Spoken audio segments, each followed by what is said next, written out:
I really never know if I'm starting or not. This is Donovan, the albino Maine Coon cat, watching the sunset behind me. And just a little bit ago, Donovan and I were cuddling, and he gave my heart chakra a beautiful mandala of feline love in the essence of white cat hair. Oh, I'm still covered with it. You just can't see it on the camera. And I thought, what a perfect start for tonight's stream. Because here, I'll see if I can get him a little more in camera. There. I'm so dyslexic. I have trouble telling camera right from real right. Tonight is going to be a little different because it's not going to be like me talking and then someone channeling through me. Tonight we're going to sort of share space. My guides have been giving me a lot of lessons about mantras and mandalas. And I've also been getting a lot of questions from you all about, like, how is it that I connect with the Elephant Collective? And I use the phrase Elephant Collective, Elephant Mandala interchangeably. So I'm going to try to explain this to you. First of all, how? It's been some years of practice, focused, targeted practice, as well as like spontaneous opportunity practice. So, don't get hard on yourself if it takes a while, because it took me a while. And isn't it beautiful here? It's so nice. I thought I'd sit in my backyard today instead of hiding in my bedroom. So how do I connect with the non-physical? We'll start there. It's the same as if you're doing energy healing or meditating or doing some chakra alignment, or when I do, spoon bending. You set your intention, make your request, make an invitation, and then feel the energy and work with the energy to make it happen. Sounds simple, right? It's sort of like, when you work with a pendulum. Pendulum is a great way to practice the skills to open up for all of this. Because anyone can take a pendulum and swing it around. You're like, oh, look, Spirit's telling me, Spirit's telling me to stop. Wait, yeah, and I know people who will not do pendulum work because they say they don't believe Spirit's doing it. They believe they're doing it. That means that they're not releasing enough. When you do pendulum work, find a comfortable distance, length, and it can vary by your mood or by the weight of the chain or the pendulum. I usually put a hand under it unless I'm working on a grid or something. And then the point is not for you to move the pendulum. The point is to let divine energy fill your being and move the pendulum. Now, if you're to film yourself, you will see subtle muscle movement. But if it's not you doing it, if it's Spirit doing it, then Spirit is moving your subtle muscles. That's just the way it is. So, whenever I get a pendulum, first thing I do is greet the pendulum. It's only polite. Everyone likes to be greeted. Hello, pendulum. How are you today? Thank you. So the pendulum's swinging a little bit towards me. This pendulum and I have been working together for years. This is the way pendulum greets me. The first time you work with a pendulum, you might ask after greeting, could you please, always be polite, show me your yes? And for me, with this pendulum, the yes is going this way. Thank you. Pause, please. Can you please show me your no? Okay, so the no's going this way. Now, you can work with grids, you can send healing energy, you can check for, you You can use it the same way you do dowsing. I can ask the pendulum, can you please send the energy of divine love to everyone who is watching this video right now? The pendulum is saying yes. Like, thank you. Let's send some divine love right now. Let my crown chakra open up. And divine love flow through my being, filling me. And I can see the pendulum wants to be held this way because it wants to go circular. I usually keep my eyes open when I do pendulum work, but spaced out. So I'm just kind of focusing above the pendulum. Or I might close them for a bit. But I don't really watch what it's doing because then I get self-conscious. Right now I'm just focusing on sending divine love to all of you. And if you would like to open your heart, it doesn't like me closing my eyes. If you would like to open your heart and receive the energy, let's see what pendulum can send to you. Divine love.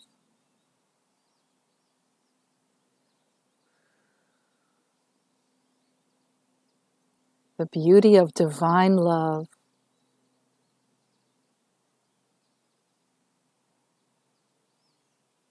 Okay. I hope you enjoyed that. So how does one work with pendulum? Again, if you're working with pendulum, it's a great exercise to learn how to just let it flow and not use any of your personal control. And then the next thing I like to do is I'll take a feather. I love little colorful feathers. And I'll hold it in my hand. And I'll put my hand someplace where it's resting because this feather is going to be sitting in my hand a long time. So I'll put it, like in my lap, on a table. I'm going to hold it up so you can see it. In my mind, feathers can levitate because they're very light. They're designed for flowing in the air. So it's very easy to work with a feather. And, this is a great meditation, especially in patience, because if you're like me, you're going to spend a lot of hours with a feather before it starts to levitate. We're not going to do that now, but when I do try to levitate a feather, and I've gotten it I'm obviously not levitating. I've gotten it as far up as here before I'm like, oh my God, I'm doing it. It goes bam. So I know I can levitate. Just like spoon bending, the point of spoon bending is not to bend the spoon. It is to connect energetically with the spoon or fork. The point of levitating a feather is to connect energetically with the feather, to become one with the feather. It's almost as though it's a visual mantra. Instead of reciting a word over and over, you let yourself become one with this object. Let this object become one with you. And then the mystery of it floating starts to reveal itself to you. I'm still working on that one. When I get good at it, trust me, you all will know. But I spent the weekend with a bunch of amazing people, including Reverend Sally Knuckles and Reverend Reed Brown. And Reverend Brown was telling us about, at the American Metaphysical Chapel, which he runs in Roanoke, amazing place, Roanoke, Virginia. They've had times in the past where they've gotten people levitating their bodies all the way up to the ceiling of a room. So this is amazing to me. And what it says to me is, if other people did it, I can do it. Because the only difference here is they know how to do it, and I'm learning how to do it. And the biggest block between doing anything that's of the etheric nature is faith, trust, belief. So I believe because other people have done it. That way it's easier for me to have faith and trust. Then it gets down to, oh, they can do it, I can't. Well, then immediately I'm putting blocks up so I can't. So I say, if they can do it, I can do it. I may never tap dance as good as Fred Astaire, but I can learn how to tap dance. I may not be the lightest levitating all the way up to the clouds person that other people are, but if someone else can get way up high, then I'm sure I can get a feather to float above my hand. So all the reasons why it's not happening yet are because the process of connecting with the feather is helping me reveal to myself, with help of my ego, like we talked about last week, all of the blocks that I have, that I put upon myself. And bit by bit, I'm removing these blocks and these doubts and releasing them. So I'm getting closer and closer to my levitation time.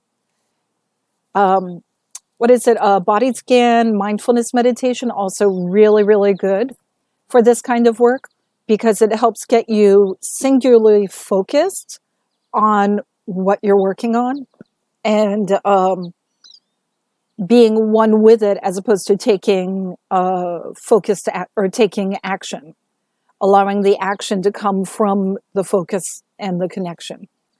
So I totally recommend that. I promise sometime soon I'll get some really good body scan and mindfulness meditations on here on the YouTube channel. I just been a little crazy. And like I said before, go out and see amazing things that you're like, how is that even possible? Like when, how can I show this to you? When Reverend Michael Shane, MyChaelShane, apported these crystals from the angelic realm right there in front of me through a portal. Like, how is it possible for these to suddenly fall through the air, onto a cloth? And it's just amazing. So long as I know that there's extraordinary, miraculous people out there doing amazing things, and I know the difference between them and me is they have full faith that they can do this. And I'm, a little shaky on that. It gives me the opportunity to release whatever I don't need in my life so I can become miraculous and make whatever is my crazy thing happen. So while I'm trying to figure that out, I have wonderful energetic friends who are showing me the way.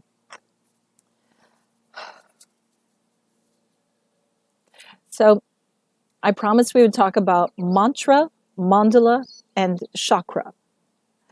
And, we modern day humans are so literal and so we take everything to a specific level and then put it in a box and define it and tape it. It kind of limits our ability to free flow with this. A mantra, there is so many ways. So we have a bird feeder over here, and it's a time of night when all the birds are coming in. It's so beautiful. Next time I should set up closer to the feeder so you can watch them all flip behind me instead of the dozy albino Maine Coon cat. So what was I saying? Mantras are wonderful because every word has a magic to it. You know what they say, when you tell someone your name, they know the magic of you. You're basically giving them some level of power over your being, which is only threatening if you are easily threatened. When you put your name in someone, in their heart, in their mind, then you're also, putting your power into them. It's not that they're taking your power. You are sharing your power with them. Think, of any person you really admire. Pick someone that you're just like, when you think of them, you feel great joy.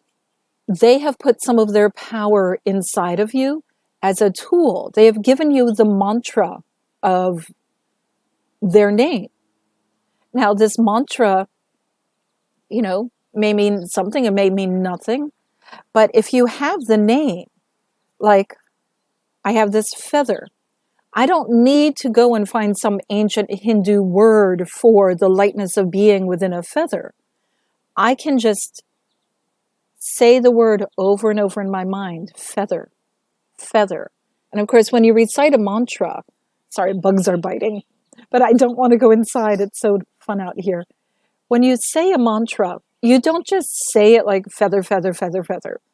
You put all your focus and attention on it, which is why mindfulness meditation body scan, really helpful. Really helps boost your ability to do that.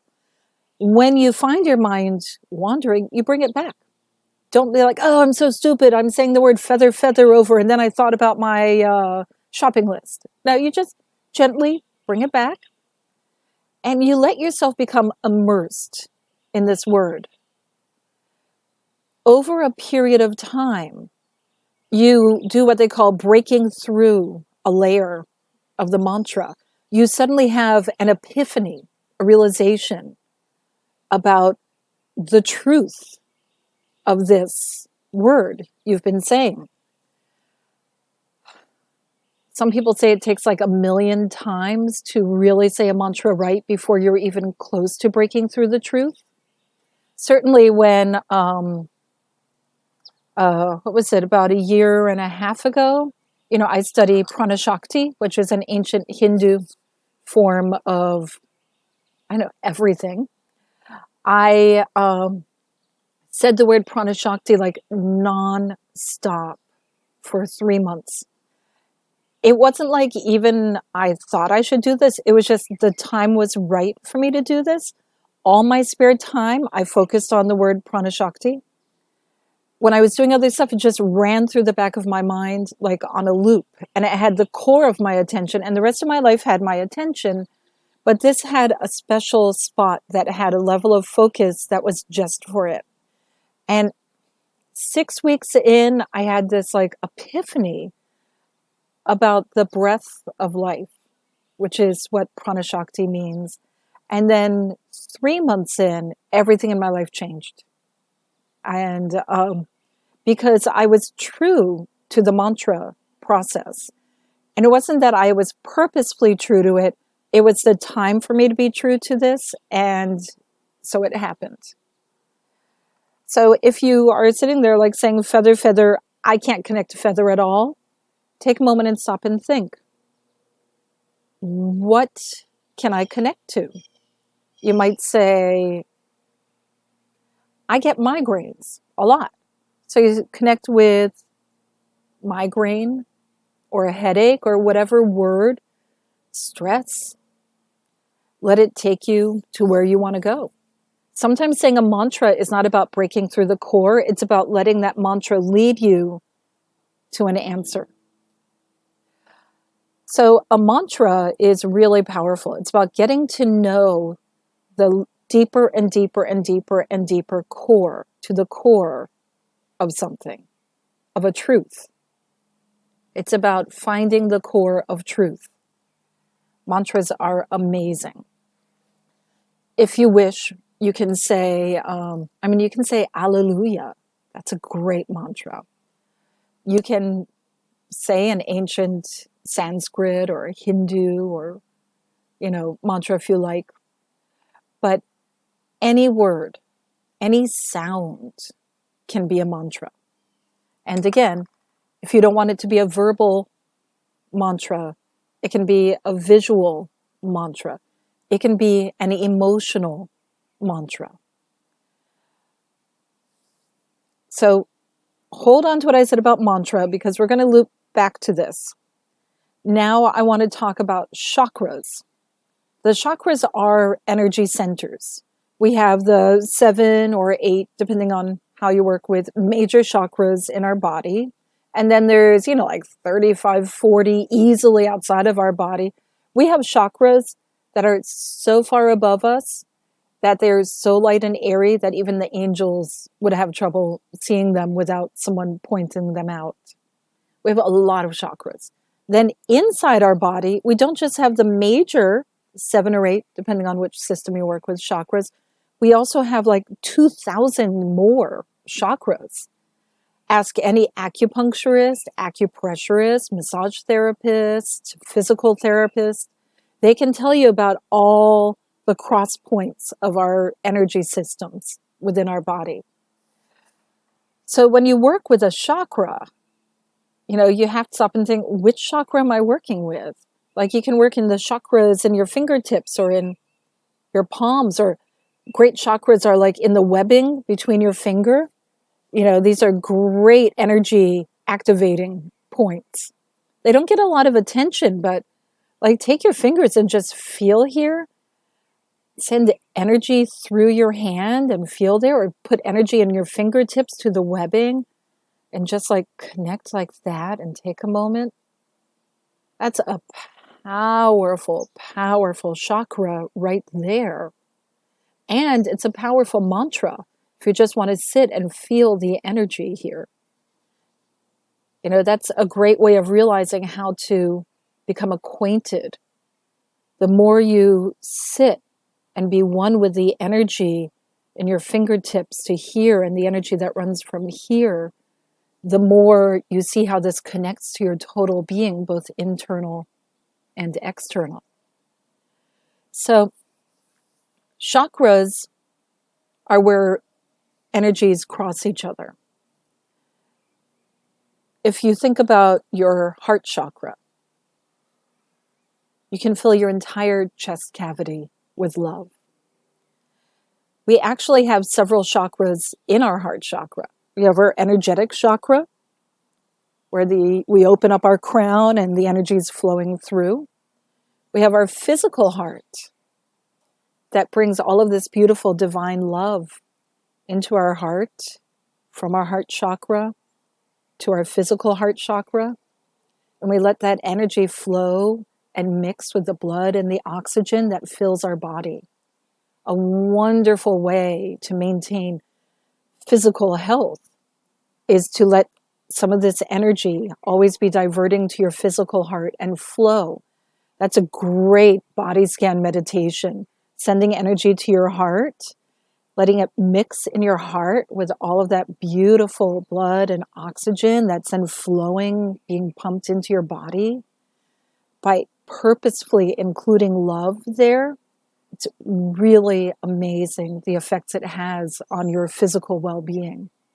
So totally recommend that. So we have our physical chakras, which are where ley lines, energy crosses. Where are other chakras? There's chakras all over our planet. Whenever you go places where there's like a lot of power building up, people go, oh, look, there's portals here. There's so much power. There's ley lines crossing over. That's a chakra. You can go to one of these places. Find a place where you feel resonant to. Feel which chakras, connect with it. And then just be. You can stand, sit, lie down, and let your chakra and the energy of this place become one chakra, because your ley lines and their ley lines are crossing. You can be one chakra with this place. It's really nice. Chakras are awesome to meditate with. When you focus on a single chakra and work with it, you're also increasing your ability to absorb energy into your being. And as you increase your ability to absorb energy, and you get to know what energy is the energy that you want to absorb, that you welcome, you also learn to block the energy you don't want. All the bugaboos go away. Then when you open up, you can say, who, with the vibration of my higher self, of the angels, the ascended masters, light beings, divine beings of love, who care about my well-being, wish to come in and connect with me. And you let them come in through your chakras, and you see which chakra they want to resonate with. Some beings may want to speak to you from your heart. Some may want to have a chat in your mind, in your third eye, around the pineal gland, where the energy flowing through your core and your third eye meet. That's your famous pineal gland. So, chakra meditations, really help you learn how to flow energy through your being and how to resonate with energy so you can connect and be one with it and create a living chakra energy. You know, sometimes if you go to a sacred space and you can resonate with the energy, you look around and you can see things, feel things, know things.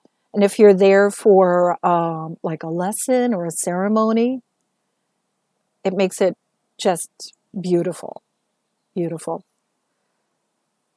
Okay, I'm going to jump over to mandalas. So as chakras are where energy is flowing through and crossing over, mandalas are like if you take this and spread it out. It's where the energy is flowing basically from chakra to create a grid. And, you know, I used to have this very literal opinion, belief, I don't know where I got it from, maybe pictures I saw, that all of the mandalas around our planet are like stratified. So you have like the earth mandala, then you have like different animal mandalas from like deep sea animals on up to mammals on up to birds. Then you have like human mandalas, and you have the different kinds of human mandalas. The Tibetan monks get their own mandala because they're awesome. But, you know, and then you have, you know, the cloud mandala, the angel mandala. Like, I thought it was all like you could go and take a core sample. You know, I don't know where I got that opinion. But it really created a level of structure that put me into a mandala box, so to speak. And when I started allowing beings to come into me and directly share information, which again calls for a lot of trust and faith and the absolute understanding that what's happening is true, you can accept it. When they started coming in, they've been showing me lately, the last few weeks, I've been getting a lot of lessons on mandalas. I mean, I've had them before, but it's really gone up, where they're showing mandalas are where energy connects. So if you have a very powerful connection, it can go all around the globe. But if you have people losing faith or disconnecting, then parts of the mandala will like crumble or return to earth or dissipate. Or some mandalas are really potent in a certain area, but not globally. So I've been getting some powerful lessons on this. I'm going to try to explain what they've been teaching me, but I'm also inviting my guides to come in so I can be more articulate. So my pronouns may be switching between me, they, us, whatever. But, okay.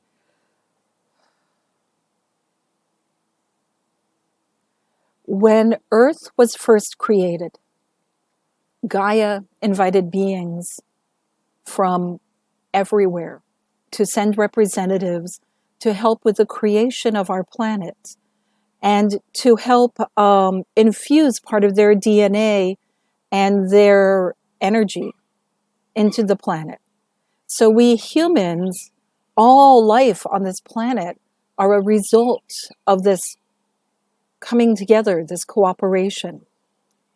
Which means if you have a crystal in the earth, this crystal will be partly of this earth. And say we'll take rose quartz. Rose quartz is connected to several collectives and dimensions, which means every single piece of rose quartz is connected by mandala energy to every other piece of rose quartz. That's one mandala of the rose quartz. Another one is that the rose quartz is connected to all the elements that create rose quartz and the process, the time and temperature, the pressure that creates it. There are several other minor but important, almost like family level for the rose quartz mandalas. This quartz is also connected to all the people who work with it. There are the jewelers, the artists, geologists, people who just love rocks, people who meditate with it, people who send energy through it, people who have created grids of this, can connect this grid to the global grid of the rose quartz. But there's also the rose quartz that's connected to all our hearts. So the rose quartz is connected to the heart of every person who has love. More powerfully connected to those who also connect with the rose quartz. The rose quartz is also connected to the beings that brought it to earth. So the rose quartz, excuse me, that is one sad bug going into my throat. You see, I've got rose quartz here in my bottle. So the rose quartz is also connected to all the beings and the dimensions and the energy that brought the elements and the quartz here to our planet. So when you use the rose quartz with your work, when you connect with the rose quartz, you can go in so many directions because this one little stone has multiple mandalas that it connects with. I mean, think about it. We humans don't have just one group we hang out with. You got the people you work with, your friends, your family, et cetera, et cetera, et cetera. There are communities. So the rose has multiple mandalas that it works with, the rose quartz. The mango tree. This was beautiful. The Bird Collective was showing me the mango tree mandala. The mango tree has the root mandala that connects with all the roots of everything that's growing in the planet. The root mandala also connects to the underground creatures, the grubs and all of that. It connects to the water mandala. It connects to the nutrients and the soil. These all have little delicate, subtle, beautiful, energized mandalas. The mango tree itself has a mandala that connects to all the mango trees globally. And then there's different layers to that mandala. There's the tree. There's the different cycles of being for the tree. There's the fruit. There's a special resonance that hits, like when you're playing a guitar string, when the fruit is ripe. When the mango tree fruit is ripe, it changes the color in connection to this tree. The birds flying and the small mammals will sense it. They'll see it. They'll resonate with it. And they know to go to this mango tree. This is one way that birds who fly like way overseas can find their way to places that are wonderful for them, because they can follow the mandalas of energy that take them to that which is calling to them. How awesome is that? That's like, it was so kind of the birds to show me this.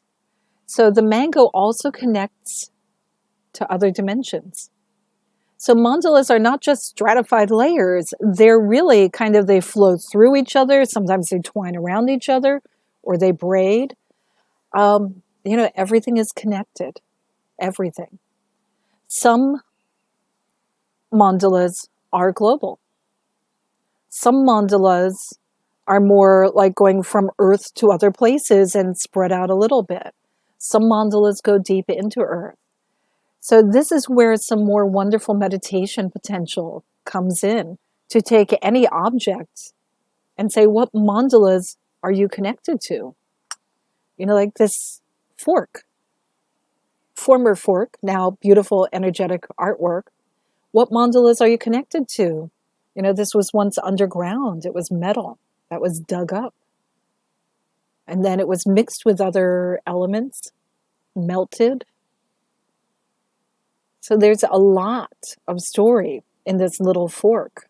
And then by my working with it, I've connected it with the other mandalas of energy. You know, when people say, oh no, you're mangling, you're harming it, this fork now has a resonance and a frequency that is different from before when it was just a fork, and it's different from before when it was metal underground. So about these mandalas and how we can work with them, this is why the elephants tell us when we think of them with love, the elephants who are living in the wild and in big reserves are really connected, especially the African ones. The Asian ones, they've got a little easier life in the jungles, lifestyle. Sorry, they corrected me. In the jungles, so they don't connect as globally. It's not as natural. They're learning now because now they need help. But the African elephants have always remained earth keepers. And they're always sending energy out to connect to all the other elephants. The more we connect with them and send love to them, think about that. We're giving them more energy points globally to help with their energetic mandala. And we're giving them more energy to be able to send more love to their brothers and sisters who need it. And it also gives them more power to put up protective shields against those that would harm them. So every day, if you can, as often as you can, whenever you think of, take a moment and just send love to the elephants. You can send it to the polar bears. You can send it to Donovan. You can send it to whomever you want. And it helps to grow their mandala. I'm sending my love to you right now. Grow your mandala. You know? Yeah. I'd like to do a short meditation on chakra. This should be a fun one, so get comfortable. You can have your eyes open or closed. Just breathe however is comfortable. Allow your feet to relax. Allow the top of your head to relax. Let yourself just feel open. Invite cosmic energy to flow into your body and through your being deep into earth. And if you feel any pain, if you feel any stress or pressure, acknowledge it and allow it to release on its own. That's just your natural resistance to outside forces flowing into you. Or maybe you're a little hungry or tired, but acknowledging and inviting the pain to release on its own is very polite and respectful. So allow the energy to flow through you. Take a moment. Focus on your root chakra, which is that area around your tailbone and around your hips. The root chakra, of course, flows all the way down your legs into earth.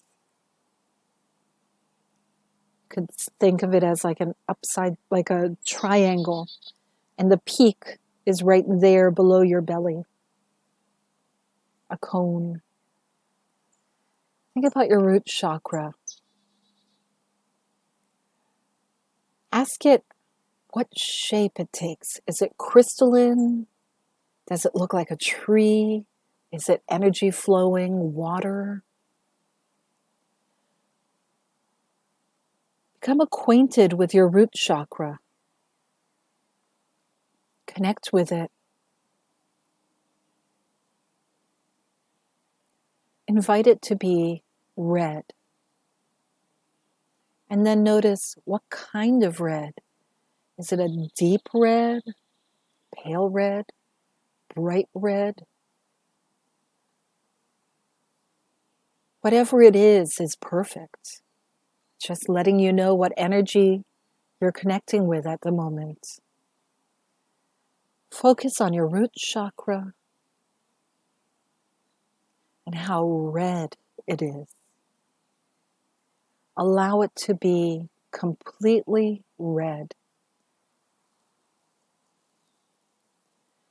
When you breathe in, breathe red energy into your root chakra. Breathing in, thinking red, and send that air energy to your root chakra. Fill it with red.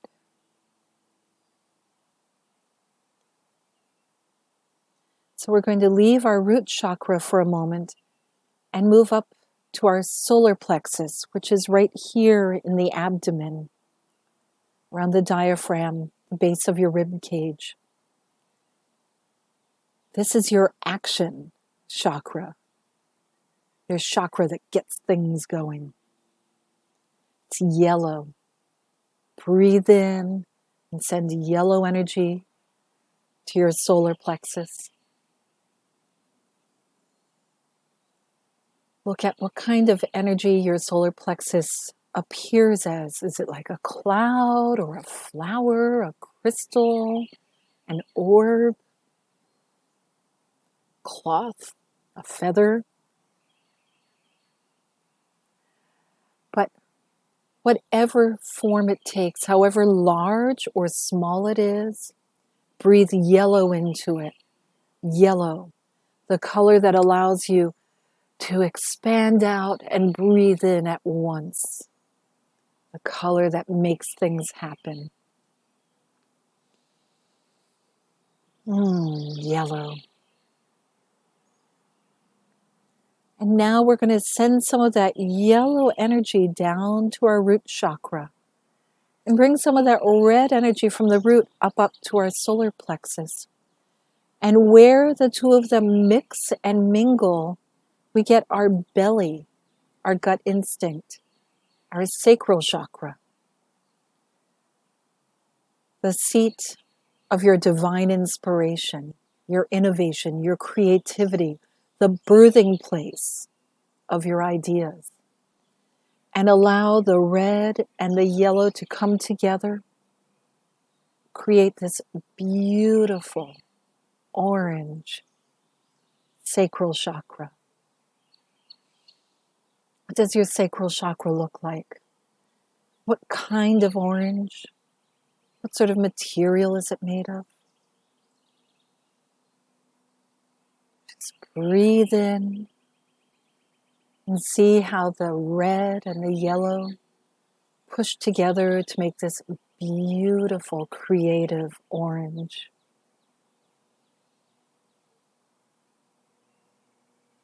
Then take a break from this.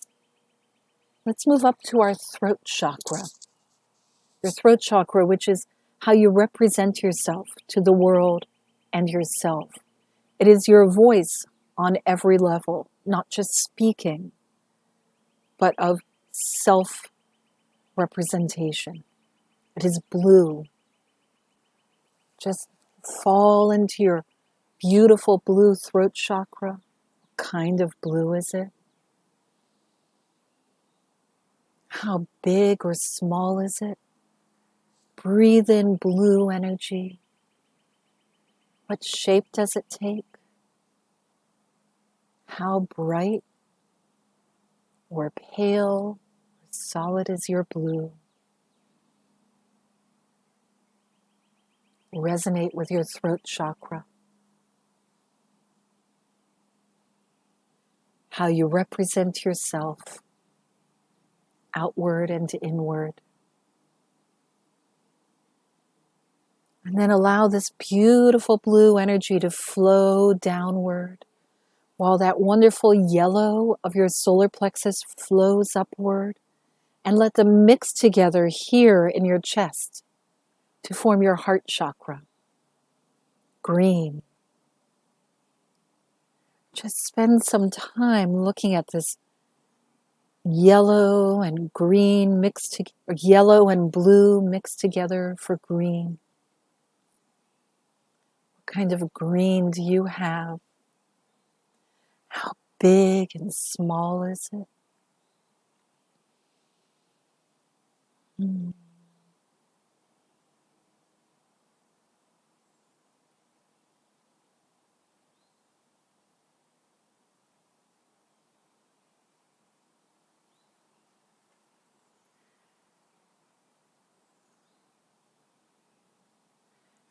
From your heart, with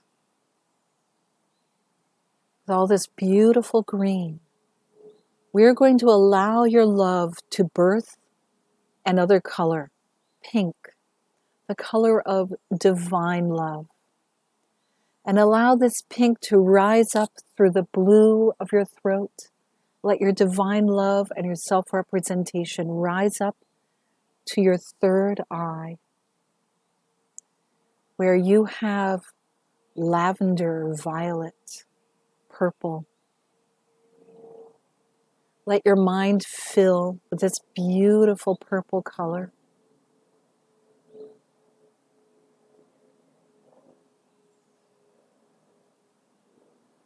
And allow that purple to rise up to the top of your head, where it becomes white and goes off to join with the light beings, the angels.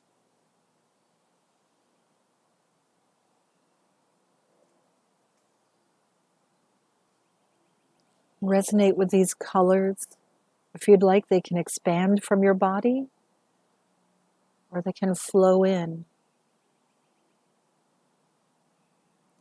When you work with the colors of your chakras, think about how the chakras connect with each other, how they work, how they coordinate with each other.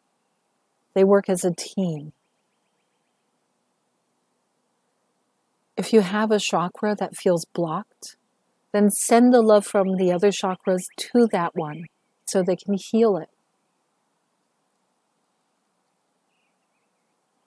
If you find a chakra is boring, you don't like to work with it, look within yourself to see what you're blocking in yourself, and then give yourself love.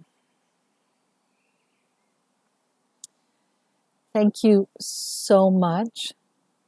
And my guides told me today we were going to talk about mantra, mandala, and chakra. I was like, well, that'll take 5 minutes. Thank you for joining. I hope you have a wonderful night. Bye.